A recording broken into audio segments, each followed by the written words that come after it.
So today I want to talk about the dreaded lurgy and running when you're not feeling 100% or under the weather. So if you can resonate with this, keep watching, keep on listening. Hope you find it useful.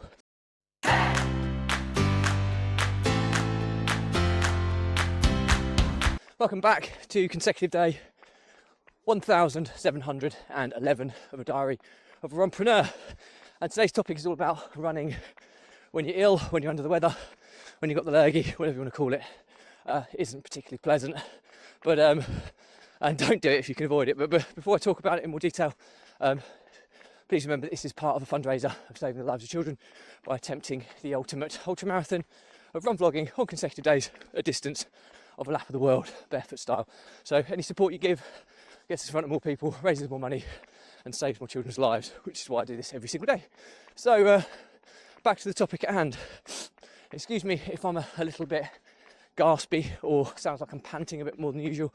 It is because I'm feeling under the weather today. Heart rate's higher than it usually would be. Breathing's not quite as good as it would normally be. All the kind of things that are kind of linked to some kind of bug.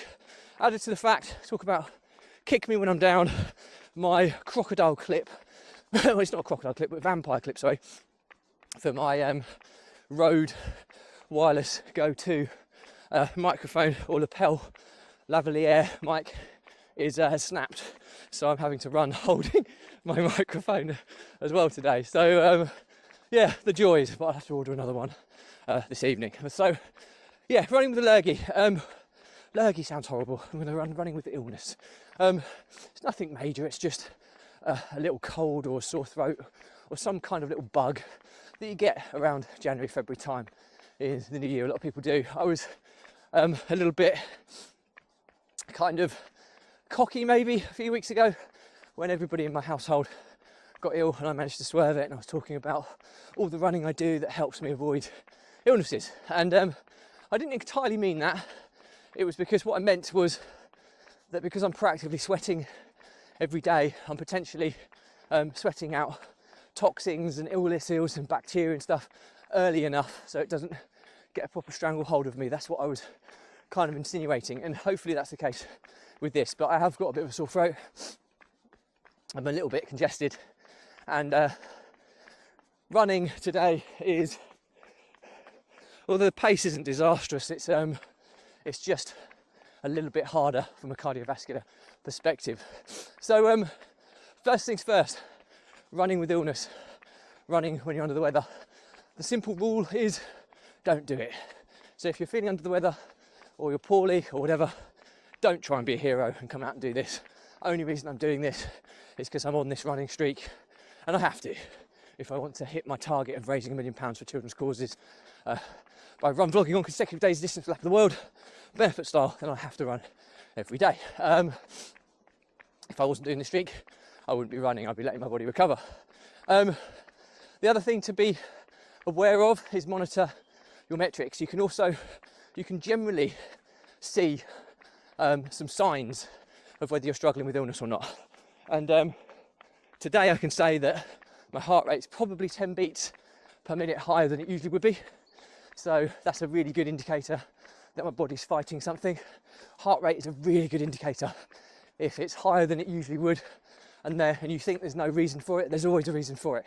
There's something going on in your body which your body is trying to deal with, and your heart beating faster than usual at the same kind of exertion level.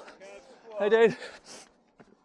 It would mean that your body's doing something that you perhaps are completely unaware of at this stage. That's the kind of magic of the human body, so to speak, and the immune system and your immunity. So yeah, I'm clearly know that I'm working harder than usual.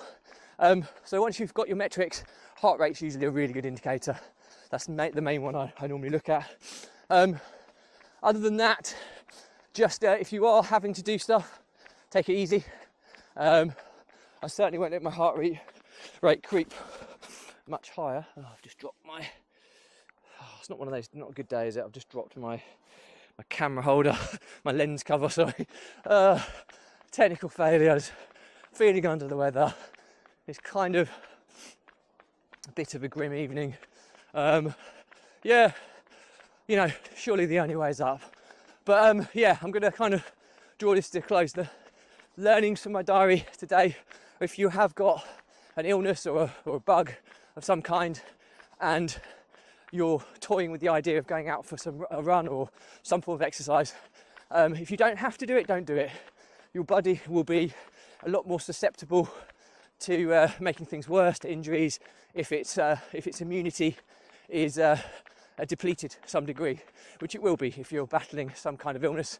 The only reason I'm doing it is clearly because it's part of my fundraising challenge to save the lives of children by raising £1 million for children causes by run vlogging on consecutive days of distance for the world barefoot style. If I wasn't on this mission, I wouldn't be out running today, that's for sure. The next thing is, if you have to go out, keep an eye on your metrics. In particular, keep an eye on your heart rate. Heart rate is a really good indicator of injury, illness. If it's higher than it would usually be at the same level of exertion, there's always a reason. And even if you feel 100%, something's going on in your body that your body or immunity or your immune system is battling. So keeping an eye on your heart rate is really key. I know that today my heart rate is 10 beats per minute faster than it would be at this pace usually. So I'm not going to push it any farther than this. In fact, I should probably slow it down a little bit to try and protect my body as best as I possibly can, avoid making the illness any worse or avoid any injuries that I'll potentially be more susceptible for on the basis that I'm running under the weather. And the last one is, yeah, if you do have to do it, just take it easy, take it really easy. A nice gentle recovery run or nice gentle recovery based exercise where it's really light may turn out to be a good thing. It may help you recover quicker. I'm not advising it by any stretch. My advice would be don't exercise when you're poorly. Unless it's recovering from an injury and it's some kind of rehabilitation, don't do it. That's my advice. But if you have to, then do it very, very easy, an easy exercise regime, recovery based, just to try and get the blood flowing through your body, hopefully battle whatever you're battling a little bit easier. That's it for me today. Any questions or comments, drop me a line. I'll respond to everyone. I'm not going to talk about my fundraising, I've already just done that. So thank you as always, stay positive, stay happy, and I'll see you again tomorrow.